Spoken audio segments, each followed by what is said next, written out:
Hello students, welcome to my YouTube channel Harita maths Guru. Students, आज हम discuss कर रहे हैं कोची रूट टेस्ट, जो कि आप लोगों का सीक्वेंस एंड सीरीज़ वाले टॉपिक से रिलेटेड है। ये टॉपिक जिसमें कि हम एक सीक्वेंस या सीरीज़ दी होगी, इनफाइनाइट सीरीज़, जो कि पॉजिटिव टर्म की होगी, उसकी कन्वर्जेंसी को डिस्कस कर रहे हैं कि सीरीज़ कन्वर्जेंट है या डाइवर्जेंट है। लास्ट वीडियो में हमने सीक्वेंस सीरीज से रिलेटेड एक वीडियो शेयर की हुई है, आप उसमें देख सकते हैं कि सीरीज़ की कन्वर्जेंसी या डाइवर्जेंसी से क्या मतलब है।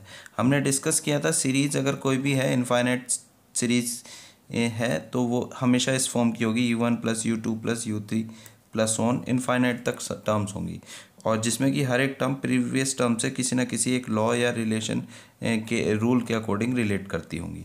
तो ऐसी एक्सप्रेशन को सीरीज़ कहा जाता है। इसमें अगर इनफाइनाइट नंबर ऑफ टर्म्स है तो इनफाइनाइट सीरीज़ कहलाई जाएगी, और फाइनाइट नंबर ऑफ टर्म है तो उसे फाइनाइट सीरीज़ कहते हैं।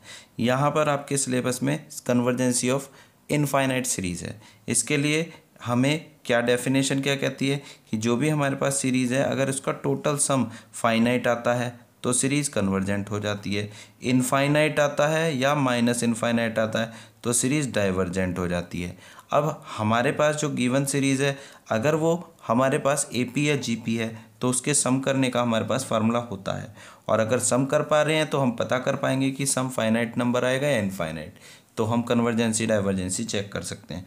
बट अगर हमारे पास सीरीज़ ना तो AP है ना ही GP है, तो हमारे पास सम का कोई उसके लिए फार्मूला नहीं होता है इनफाइनाइट टर्म्स का। तो उस केस में फिर हमें कुछ टेस्ट की रिक्वायरमेंट होती है सीरीज़ को कन्वर्जेंसी चेक करने की।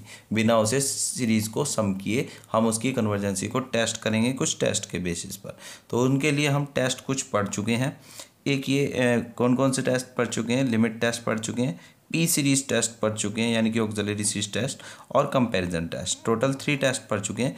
ये 4th टेस्ट है कोची रूट टेस्ट। और वो जो 3 टेस्ट हम पढ़ चुके हैं, आप लास्ट वीडियो देख सकते हैं प्लेलिस्ट में जाकर, मैंने उसका लिंक इसकी डिस्क्रिप्शन बॉक्स में शेयर कर दिया है, या जाकर आप चैनल पर चेक कर सकते हैं सीक्वेंस एंड सीरीज़ की प्लेलिस्ट में, तो वहाँ पर आप देख सकते हैं। तो नेक्स्ट टेस्ट हम डिस्कस करें Cauchy root test. Cauchy root test क्या कहता है कि अगर हमारे पास UN यहाँ पर n हमेशा गोज टू 1 टू इन्फिनेटिव होगा। दैट मीन्स इसमें n 1 रखेंगे तो series U1 plus U2 plus U3 on infinitive terms की सीरीज़ बनेगी, जिसकी nth टर्म UN है। तो अगर ये कोई सीरीज़ है पॉजिटिव टर्म की, और इस तरीके की है कि उसकी nth टर्म की लिमिट, nth टर्म की पहले nth टर्म UN अगर है तो उसकी पावर 1/n कर लें, और उसके बाद limit n tends to infinity पर फाइंड आउट करें, और वो वैल्यू अगर L आती है तो कोची रूट टेस्ट कहता है कि अगर ये L की वैल्यू लेस देन 1 है तो सीरीज़ क्या हो जाएगी, कन्वर्जेंट। और L की वैल्यू जो ये लिमिट निकाली है वो ग्रेटर देन 1 है तो सीरीज़ क्या हो जाएगी, डाइवर्जेंट। और L एग्जैक्टली 1 आ जाए तो टेस्ट फेल हो जाएगा। तो ऐसा ये कंपैरिजन कोची रूट टेस्ट कहता है, और इसे शॉर्ट में रूट टेस्ट भी बोल देते हैं। फिर से रिपीट कर रहा हूँ, रूट टेस्ट के लिए हमें क्या करना होगा, जो भी हमारे पास सीरीज़ है पहले उसकी nth टर्म आइडेंटिफाई करके निकालनी होगी। सीरीज़ में nth टर्म UN क्या है, उसके बाद जैसे ही UN पता लग जाएगा उसके ऊपर 1/n पावर कर देंगे होल पावर, और उसके बाद उसको सिंप्लीफाई करके लिमिट अप्लाई कर देंगे n टेंड्स टू इन्फिनिटी। अगर लिमिट सॉल्व करके जो नंबर आ रहा है उसको फिर हमें एग्जामिन करना है। अगर वो नंबर 1 से लेस आया तो सीरीज़ लिख देंगे इस टेस्ट के अकॉर्डिंग कन्वर्जेंट, और अगर ग्रेटर देन 1 आया तो सीरीज़ डाइवर्जेंट, और इक्वल टू 1 आ जाता है तो ये टेस्ट फेल हो जाएगा। दैट मीन्स फिर हमें किसी और टेस्ट के बेसिस पर आइडेंटिफाई करना होगा सीरीज़ कन्वर्जेंट है या डाइवर्जेंट। एक और बात स्टूडेंट, ये टेस्ट अप्लाई करते समय हमें बार बार ये फार्मूलेज कुछ क्वेश्चंस के बीच में बनेंगे जिनकी हमें रिक्वायरमेंट होगी। तो ये क्या है, एक तो ये लिमिट है, वैसे तो आप इंडिटरमिनेट फॉर्म जो एल हॉस्पिटल रूल से लिमिट सॉल्व करते हैं उसके बेसिस पर इन्हें चेक भी कर सकते हैं कि ये वैल्यू कैसे आई। आप डायरेक्ट एज ए फार्मूला इसे याद रखें तो बेटर होगा। Limit n tends to infinity पर जब भी हम limit 1 plus x upon n की पावर n की फॉर्म में निकालेंगे तो ये लिमिट आप ध्यान रखिएगा हमेशा किसके इक्वल होगी, e की पावर x के। मीन्स अगर यहाँ x 1 हो जाए तो हमारे पास एक स्टैंडर्ड फॉर्म ये बन गई, n टेंड्स टू इन्फिनिटी पर 1 प्लस x की जगह पर 1 अगर है तो 1 अपॉन n की पावर n है तो उसे हम e की पावर 1 e लिखेंगे। अगर x की जगह पर 2 है तो limit n tends to infinity of 1 plus 2 upon n की पावर n है तो इसे हम e स्क्वायर लिखेंगे। तो इसी तरीके से x की अगर प्लेस पर जो भी है वो बस ई की पावर में जाएगा, तो वो हमारी लिमिट की वैल्यू हो जाएगी, आपको ध्यान रखना है। उसके बाद अगर कहीं किसी क्वेश्चन में limit n tends to infinity पर n की पावर 1/n हमें सॉल्व करना हो, तो ये रिजल्ट डायरेक्ट याद रखिएगा, वो हमेशा किसके इक्वल होगा, 1 के इक्वल होगा। और एक बात स्टूडेंट कि ई जो ये हम वैल्यू डिस्कस कर रहे हैं एक्सपोनेंट नंबर, तो ई की वैल्यू जो होती है वो 2 और 3 के बीच में होती है, कैलकुलेटर से निकाल सकते हैं, 2.7 समथिंग होती है, तो ये वैल्यू आपको ध्यान में रखनी है। अब हम आते हैं अपने इस टेस्ट से रिलेटेड क्वेश्चंस करते समय। एक और बात भाई, एग्जाम में आपको एक और कन्फ्यूज़न होगी कि क्वेश्चन में आपको नहीं मेंशन होगा वो क्वेश्चन कौन से टेस्ट से होना है, तो उसके लिए भी मैं एक नोट यानी कि सिम्टम बता देता हूँ कि ये हमें कैसे क्वेश्चन को देखकर पता चले कि वो क्वेश्चन कोची रूट टेस्ट से होना है। अगर आप लोगों को किसी भी क्वेश्चन में nth टर्म जो निकाल कर आई है वो कुछ समथिंग टर्म हो और उसके पावर में, होल पावर में या तो n हो या होल पावर में n स्क्वायर हो या होल पावर में n की पावर समथिंग कुछ भी हो, n की पावर हो, 3/2 हो या 2/3 हो, ऐसा कुछ भी हो, तो होल पावर में कुछ बने n की फॉर्म में, n square, n cube, n की पावर 3/2, तो आप ध्यान रखिएगा कि आपको क्वेश्चन किससे करना है, देन हमें अप्लाई करना है, देन यूज़ कौन सा test, ratio test, sorry root test, यानी कि कोची रूट टेस्ट आपको क्वेश्चन में लगाना है। कोची रूट टेस्ट इस केस में क्यों लगाते हैं, क्योंकि पावर में, होल पावर में n है और इस रूट टेस्ट में 1/n पावर और करना होता है, तो पावर सिंप्लीफाई हो जाती है, इसलिए हम ऐसे टाइप के क्वेश्चंस में हमेशा कोची रूट टेस्ट लगाएंगे। आपको ध्यान में रखना है, क्वेश्चन में मेंशन हो या ना हो, आपको इससे पहचान लेना है कि क्वेश्चन कोची रूट टेस्ट का है। चलिए एक दो क्वेश्चन करते हैं तो आपको एग्जाम्पल के थ्रू ये बातें समझ में आएगी। चलिए कि ये एग्जाम्पल है, इसमें कह रहा है टेस्ट द कन्वर्जेंसी ऑफ, ये 3 पार्ट्स हैं, 3 क्वेश्चन हैं एक तरीके से। तो अगर हम पहले वाले क्वेश्चन की बात करें, पहले क्वेश्चन की बात करें तो पहले क्वेश्चन में हमारे पास टेस्ट करने को कह रहा है कन्वर्जेंसी ऑफ दिस। तो यहाँ पर अगर हम इसको UN कंसिडर कर लेते हैं, जो हमारी सीरीज़ है 1 + 1/n का पावर n स्क्वायर, तो कंपेयर करने पर आपको दिखाई देगा कि nth term that means UN की वैल्यू क्या है, 1 + 1/n का पावर n स्क्वायर। तो यहाँ से देखकर पता लग रहा है कि हमारे पास जो टर्म है उसमें होल पावर में n की पावर दिख रही है, तो इसी से आपको क्लियर हो जाना है कि ये टेस्ट कौन से टेस्ट से क्वेश्चन होना है, रूट टेस्ट से। तो कोची रूट टेस्ट के अकॉर्डिंग मैंने क्या बताया, आपको सबसे पहले UN पता करना है, ठीक है। नेक्स्ट स्टेप में आपको UN के ऊपर जो वैल्यू आई है 1/n पावर अप्लाई कर देनी है, तो ये हमारा 1 + 1/n to the n square था, इसकी पावर 1/n हमने कर दी, तो ये पावर की पावर से है तो पावर की मल्टीप्लाई हो जाएगी, तो ये हो जाएगा n²/n। सिंप्लीफाई करेंगे तो 1 + 1/n की पावर n आ जाएगा, तो ये आ गया UN की पावर 1/n की वैल्यू आ गई स्टूडेंट, कितना, 1 + 1/n की पावर n। अब रूट टेस्ट क्या कहता है, कोची रूट टेस्ट, तो कोची रूट टेस्ट से हमें लिमिट फाइंड आउट करनी होगी उसके according n tends to infinity पर, किसकी, UN की पावर 1/n की, और इसकी वैल्यू क्या आई है, यानी कि एक तरीके से इसी की दोनों तरफ लिमिट निकालनी है, तो ये हो जाएगा इसके इक्वल। और अभी ये जो फार्मूला नोट में हमने पढ़ा था, ये फार्मूला कि limit n tends to infinity पर 1 + x/n की पावर n किसके इक्वल होता है, e की पावर x के, तो x की प्लेस पर आपको क्या दिख रहा है, 1, तो ये वैल्यू किसके इक्वल होगी, e के इक्वल हो जाएगी, ठीक है। और अभी बताया था e की वैल्यू 2 और 3 के इन बिटवीन 2.7 समथिंग होती है, इट मीन्स ये जो वैल्यू आई है इसी को हम L बोलते हैं। अभी जो टेस्ट डिस्कस किया था, हमने डिस्कस किया था ना कि आपको कोची रूट टेस्ट में ये लिमिट सॉल्व करनी है, और ये लिमिट सॉल्व करके जो वैल्यू आई वो L होगी, और फिर उसको एग्जामिन करना है कि L की वैल्यू क्या बन रही है, 1 से लेस है तो कन्वर्जेंट, ग्रेटर है तो डाइवर्जेंट। तो हमारे पास जो वैल्यू यहाँ पर आई है L = E आ गई है, तो ये हमारे पास कैसी वैल्यू है भाई, 2.7 समथिंग, तो ग्रेटर देन 1 है ना, तो ग्रेटर देन 1 है, इसका मतलब L ग्रेटर देन 1 है, तो बाय कोची रूट टेस्ट से, कोचीज रूट टेस्ट से सीरीज क्या हो जाएगी, सीरीज इज डाइवर्जेंट हो जाएगी, है ना। टेस्ट यही कहता है ना कि अगर ये वैल्यू 1 से ग्रेटर आ जाए तो सीरीज डाइवर्जेंट हो जाती है। चलिए अब नेक्स्ट सेकंड एग्जांपल के बारे में डिस्कस कर लेते हैं। सेकंड पार्ट इसका क्या कह रहा है, फर्स्ट पार्ट कर लिया, अब सेकंड पार्ट करते हैं। सेकंड पार्ट के अंदर हमें दिया हुआ है उसको हम यू एन कंसिडर कर लेते हैं।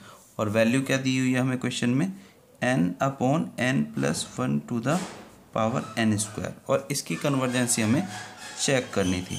ये सीरीज़ की n टर्म हमें गिवन है। तो जैसे हम दोनों तरफ कंपेयर करेंगे तो यहाँ से यू एन हमें क्या दिख जाता है, n/n+1 to the whole power n²। अब स्टूडेंट इसको अगर हम देखें तो ये क्वेश्चन को सॉल्व करने के लिए सबसे पहले तो हमें क्या करना होगा, सबसे पहले पावर देखी कि पावर में, होल पावर में n की कुछ पावर दिख रही है। तो इससे आइडिया लग गया क्वेश्चन किसका है, कोची रूट टेस्ट का। क्वेश्चन में कहीं मेंशन नहीं है कोची रूट टेस्ट का, पर हमें ये देखकर पता लग गया कि n टर्म की वैल्यू जो यू एन है उसमें होल पावर में n² n³ या कुछ भी n की पावर दिखाई दे तो रूट टेस्ट से होगा। तो रूट टेस्ट के अकॉर्डिंग मैंने क्या बताया, सबसे पहले हमें यू एन जो दी गिवन है उस पर 1/n पावर अप्लाई कर देनी है। तो n/n+1 का पावर n² यू एन था और इस पर लगानी है पावर कितनी, 1/n। तो पावर की पावर है तो पावर्स की क्या हो जाती है, मल्टीप्लाई। तो ये रहेगा हमारा n²/n और इसे सिंप्लीफाई करेंगे तो क्या आएगा, n/n+1 की पावर n आएगा है दोस्तों। इस तरीके से ये वैल्यू आ जाएगी। अब इसे थोड़ा सा सिंप्लीफाई करें तो यू एन की power 1/n is equal to, numerator और डिनोमिनेटर में n से डिवाइड कर दें इसमें तो ऊपर तो 1 हो जाएगा और नीचे 1 + 1/n, या इसे हम 1/1 + 1/n की पावर n लिख सकते हैं। अब हमें कोची रूट टेस्ट अगर लगाएं तो उसके अकॉर्डिंग दोनों तरफ की लिमिट लेनी होगी। तो लगाते हैं ज़रा, limit n tends to infinity u n की power 1/n is equal to किसके इक्वल हो जाएगा, n tends to infinity 1/1 + 1/n की होल पावर n।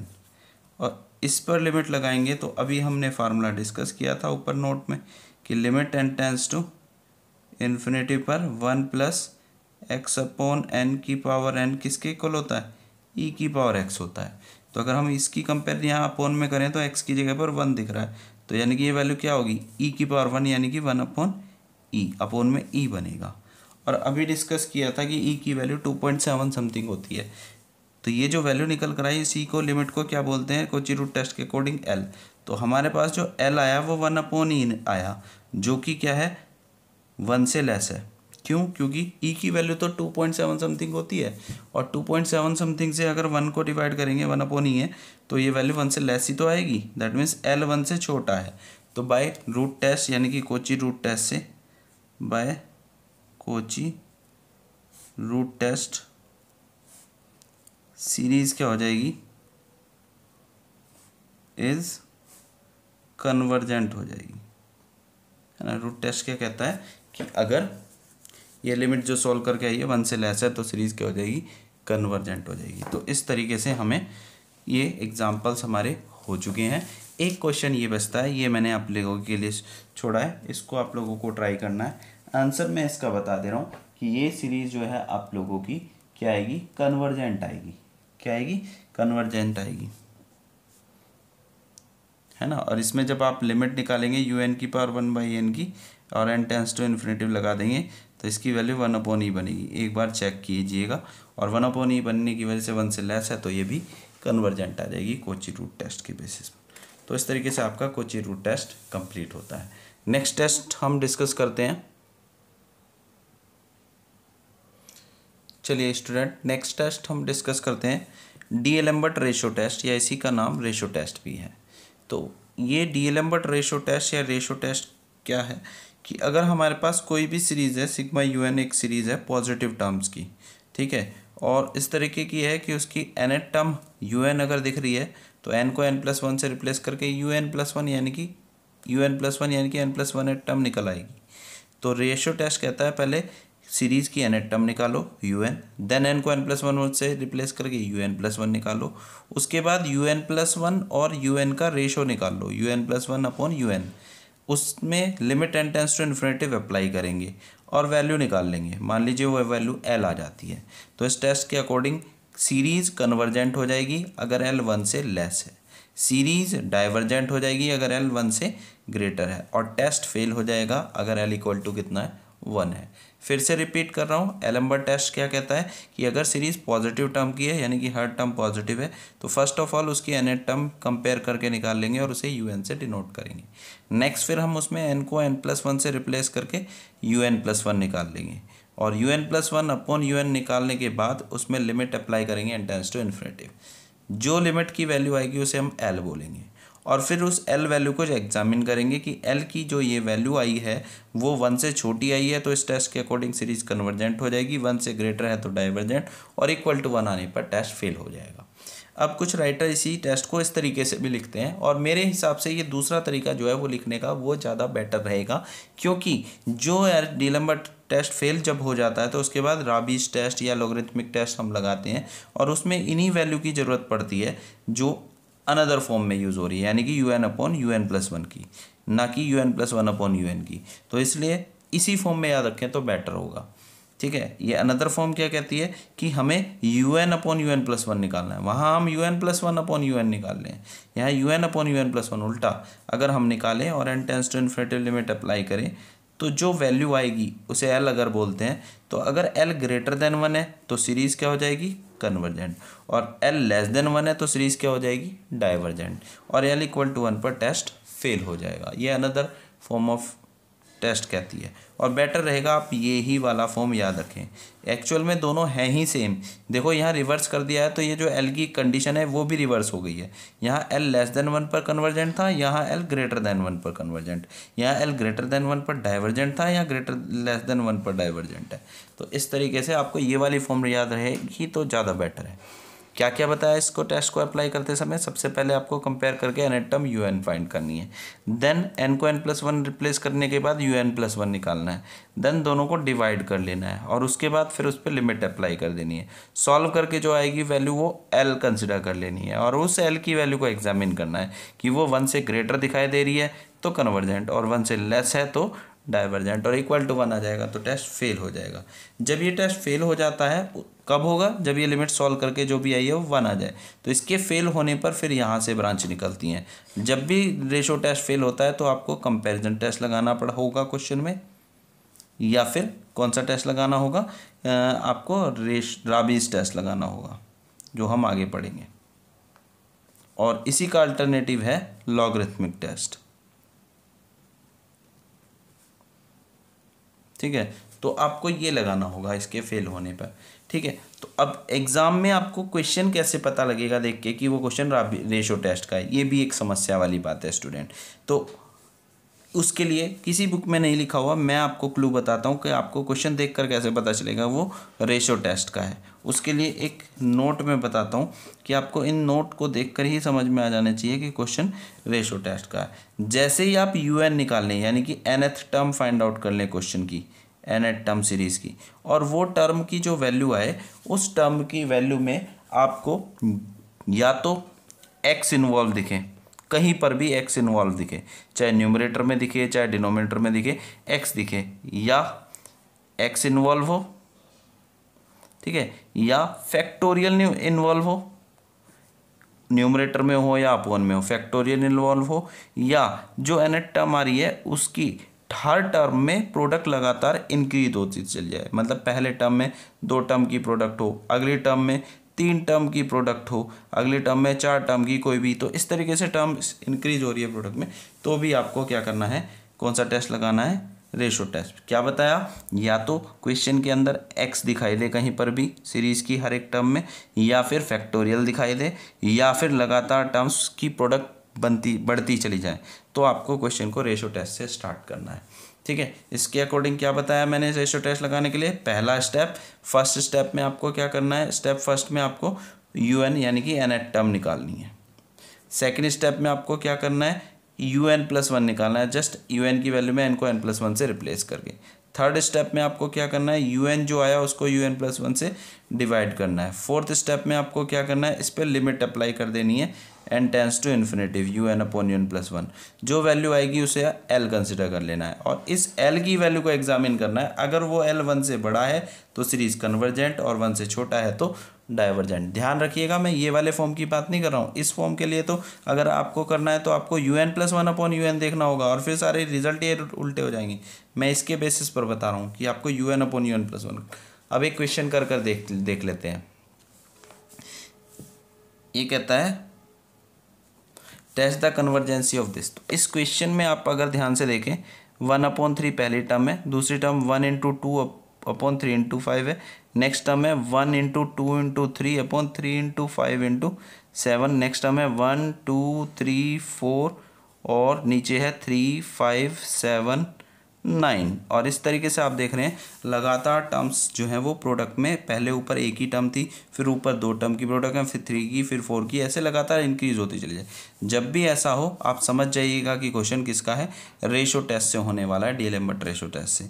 और रेशो टेस्ट क्या कहता है, जो भी आपकी सीरीज़ है उसको इससे कंपेयर करके इसकी nth टर्म निकाल लेते हैं।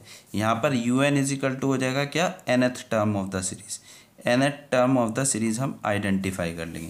भाई nth टर्म कैसे फाइंड आउट करनी है, उसका तरीका होता है भाई, जब लगातार टर्म्स इंक्रीज हो रही है ना, तो आप लोगों को क्या करना है कि हर हिस्से को देखना है। जैसे कि इस फ्रैक्शन में 2 हिस्से हैं, एक न्यूमरेटर और एक डिनोमिनेटर। इस फ्रैक्शन में 2 हिस्से हैं, न्यूमरेटर डिनोमिनेटर।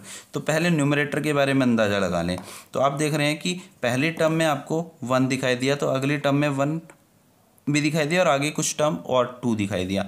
नेक्स्ट टर्म में 1 के साथ 2 के बाद एक और टर्म दिखाई दी। तो इसी तरीके से आपकी nth टर्म में भी लगातार बहुत सारी टर्म दिखाई देंगी। तो पहले 1 जो पहले आ चुकी हैं वो टर्म आगे दिख रही हैं, तो nv में भी ये दिखेगी 1 2 3 4। बट हमें ये नहीं कंफर्म कि लास्ट में क्या आएगा। तो उसके लिए आपको क्या करना है, जो ये ऊपर वाले पार्ट हैं इनके लास्ट वाला हिस्सा इन्हें पकड़ लेना है, इन्हें सर्कल कर लो लास्ट वाले को, और इनकी AP बनाकर nth टर्म पता कर लो। तो ये AP का nth टर्म का फार्मूला क्या होता है भाई, A plus n minus 1 into D. A मतलब फर्स्ट टर्म, तो इसका मैंने AP कौन सी बनाई है, 1 2 3 और 4 को लेकर। तो इसकी A मतलब फर्स्ट टर्म 1 हो गया, n माइनस 1, D मतलब डिफरेंस, सब में डिफरेंस कितने का है, 1 का, तो 1। यहाँ से सिंप्लीफाई करेंगे तो आपको कितना आएगा, n मिल जाएगा, तो यहाँ पर n आ जाएगा। तो इसकी ये आ गई। मैंने जानबूझकर बताया, नहीं तो आपको देखकर पता लग रहा है पहले टर्म में 1 पर एंड होगा, दूसरे में 2 पर, तीसरे पर 3 पर, चौथी पर 4 पर, nth में n पर आएगा। पर ऐसा जरूरी नहीं है ना कि 1 2 3 ही चले, कुछ भी हो सकती है। तो इसलिए मैंने AP बनाकर समझाया। अब ऐसे ही डिवाइड वाली टर्म में देखें, तो डिवाइड वाली टर्म में भी अगर आप देखें तो लगातार पहली टर्म में एक टर्म में प्रोडक्ट में, नेक्स्ट में 2 है, नेक्स्ट में 3 है, नेक्स्ट में 4 टर्म्स इंटू में आ रही हैं। तो इस तरीके से आपकी टर्म्स की प्रोडक्ट इंक्रीज हो रही है। तो अब जो भी टर्म पहले आ रही हैं वो तो आगे दिख ही रही हैं, इसका मतलब nth में भी ये दिखेंगी 3 5 7 9। बट लास्ट कहाँ पर होगा वो हमें नहीं दिख रहा। तो इसलिए सबकी लास्ट टर्म देख लें। नीचे वाले में लास्ट क्या है, 3, नीचे वाले में लास्ट इसमें क्या है, सेकंड वाले में 5, इसमें क्या है 7, इसमें क्या है 9।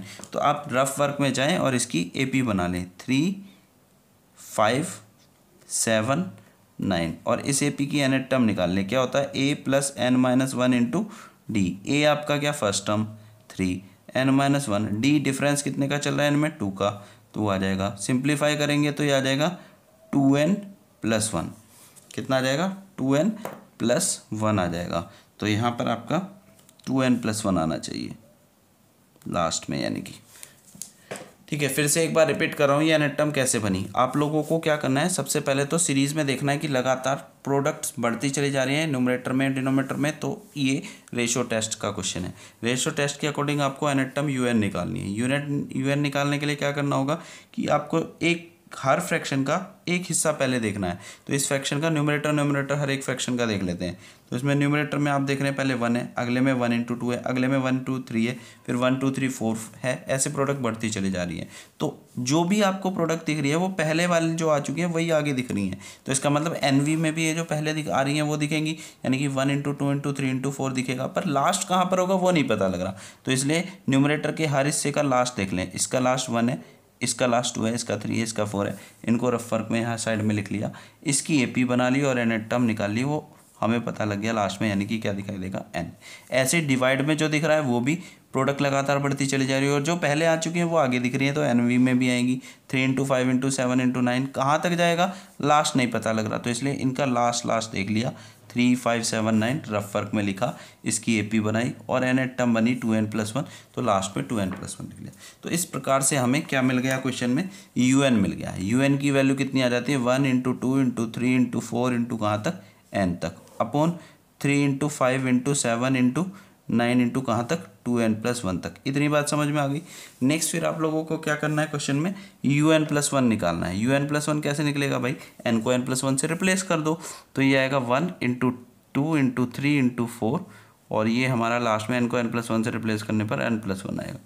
ऐसे ही अपोन में देखें तो 3 × 5 × 7 × 9 और लास्ट में आपका n को n+1 से रिप्लेस करेंगे तो यहाँ 2 पहले से ही था, n की जगह n+1 +1 ये आ जाएगा। तो सिंप्लीफाई करके 1 × 3 × 4 × लास्ट कहाँ तक आएगा n+1 और अपोन में अगर देखें तो 3 5 7 9 और लास्ट में ये बनेगा 2n+3। ये सिंप्लीफाई करके बने 2n+। अब आप लोगों को एक छोटा सा काम और करना है कि ऊपर कितने कितने का डिफरेंस दिख रहा है आपको, एक एक का, तो एक बैक टर्म और लिख लेनी है। जैसे 4 है तो उससे पहले एक कम आया यानी कि 3 है तो उससे पहले 2 आया, ऐसे ही n+1 से एक पहले बैक क्या आएगा n आएगा। ऐसे ही अपॉन में यहाँ देखें तो कितने का डिफरेंस चल रहा है 2 का, 3 है तो नेक्स्ट 5, मतलब 5 से पहले 9 से पहले 7 आया, 7 से पहले उससे 2 लेस 5 आया, 5 से पहले उससे 2 लेस 3 आया, तो ऐसे ही इससे 2 लेस यहाँ आएगा, 2 माइनस करके कितना आएगा 2n+1 ये लिख लेना है। इससे आपको इजी रहेगा। क्या इजी रहेगा भाई, हमने अभी डिस्कस किया था ना रेशो टेस्ट में क्या करना है, फर्स्ट स्टेप में आपको क्या करना है un निकालना है, सेकंड स्टेप मैंने क्या बताया था आपको un+1 निकालना है, थर्ड स्टेप क्या बताया था un की वैल्यू को un+1 से डिवाइड करना है, फोर्थ स्टेप फिर उसमें लिमिट लगानी है un/un+1 में लगा और वैल्यू निकाल के पता कर लेना है क्या आ रहा है। अब यहाँ से केस बनेंगे, अगर ये वैल्यू 1 से ग्रेटर है तो कन्वर्जेंट हो जाएगा, लेस है तो डाइवर्जेंट हो जाएगा, और अगर इक्वल 1 आ गया तो टेस्ट फेल हो जाएगा। तो अब हम ये फर्स्ट कर चुके हैं स्टेप, un निकाल चुके हैं, सेकंड स्टेप un+1 निकाल चुके हैं, थर्ड स्टेप करना है un/un+1 यानी कि un की वैल्यू को डिवाइड कर देना है un+1 से। तो भाई un की वैल्यू हमारी ये है 1 × 2 × 3 × 4 × कहाँ तक n तक, अपॉन 3 × 5 × 7 × 9 कहाँ तक 2n+1 तक, और इसे डिवाइड करना है किससे un+1 से। तो un+1 भी एक फ्रैक्शन में, तो डिवाइड से जब इनटू में जाएगा तो रिवर्स हो जाएगा, नीचे वाला ऊपर चला जाएगा, यानी कि क्या आएगा 3 × 5 × 7 × 9 कहाँ तक 2n+1 × 2n+3 अपॉन में ये आ जाएगा 1 × 2 × 3 × 4 कहाँ तक n × n+1। अब आप देख सकते हैं सिंप्लीफाई करें तो यहाँ से ये टर्म यहाँ तक की ये टर्म एज इट इज़ दिख रही है 1 2 3 अप टू n तक, और यहाँ पर भी ये कैंसिल आउट हो जाएगी, और ये 2n+1 तक की टर्म ये 2n+1 की टर्म से कट जाएगी। इट मीन्स हमारे पास लास्ट में फिर क्या बचेगा सिंप्लीफाई करने पर, ऊपर से तो बचेगा 2n+3 और नीचे से बचेगा कितना n+1। तो ये हमारी un/un+1 की वैल्यू मिल जाती है। अब हम इसमें रेशो टेस्ट लगा देते हैं। भाई रेशो टेस्ट में पहला स्टेप हो चुका है, un निकाल चुके, दूसरा un+1 निकाल चुके, तीसरा डिवाइड कर चुके un को un+1, चौथा स्टेप आपको क्या करना है इसमें लिमिट अप्लाई कर देनी है। तो लिमिट अप्लाई कर देनी है टेंड्स टू इन्फिनिटी un/un+1 पे। तो limit tends to infinity apply करेंगे तो ये हमारा 2n+3/n+1। अब इसमें लिमिट अगर हम n टेंस टू इन्फिनेटिव रख दें तो क्या बनेगा इन्फिनेटिव × 2 बन जाएगा जो कि इन्फिनेटिव है, और +3 इन्फिनेटिव बन जाएगा ऊपर, और नीचे भी रखेंगे तो इन्फिनेटिव+1 इन्फिनेटिव/इन्फिनेटिव की फॉर्म तो इनडिटरमिनेट फॉर्म है। तो इससे बचने के लिए इन्फिनेटिव/इन्फिनेटिव तो आज तक नहीं पता ना, तो इससे बचने के लिए हमें क्या करना है ऊपर नीचे कॉमन लेकर कैंसिल कर देना है n की हाईएस्ट पावर को। तो ऊपर से n कॉमन लिया, कॉमन लेने का मतलब होता है अंदर डिवाइड जाना, तो n कॉमन लिया तो ऊपर ऊपर n से डिवाइड होकर यहाँ आएगा 2 + 3/n, नीचे n कॉमन लिया तो अंदर n से डिवाइड होगा तो क्या आएगा 1 + 1/n, और n से n आपका ये कैंसिल। अब limit n tends to infinity क्या बचता है हमारे पास 2 + 3/n अपॉन 1 + 1/n। अब रिप्लेस कर देते हैं limit n tends to infinity, तो जैसे ही हम रिप्लेस करेंगे तो ये आएगा 2 + 3/∞ upon 1 + 1/∞, that means 2 + 0 upon 1 + 0 it means 2। और ये ही जो सॉल्व करके आती है लिमिट, यही l की वैल्यू होती है। तो हमारे पास l = कितना आ गया 2, और रेशो टेस्ट के अकॉर्डिंग अगर ये वैल्यू 1 से ग्रेटर है, दिख रहा है 2 जो लिमिट की वैल्यू आ रही है वो 2 1 से ग्रेटर है, तो बाय डीएलएम्बर्ट रेशो टेस्ट या शॉर्ट में रेशो टेस्ट भी बोल देते हैं, ratio test given series is convergent. ठीक है स्टूडेंट, तो इस तरीके से रेशो टेस्ट का एक क्वेश्चन कंप्लीट हुआ, और थोड़े से कॉम्प्लिकेटेड क्वेश्चंस हम नेक्स्ट वीडियो में डिस्कस करेंगे। आज के लिए इतना ही, और इस चैनल को ज़्यादा से ज़्यादा शेयर कीजिएगा और साथ ही साथ क्या करिएगा, चैनल को सब्सक्राइब कीजिएगा, जिससे कि और अच्छी वीडियोस जो हम नेक्स्ट टॉपिक की हम डिस्कस करेंगे उसका नोटिफिकेशन आपको टाइम टू टाइम मिलता रहे।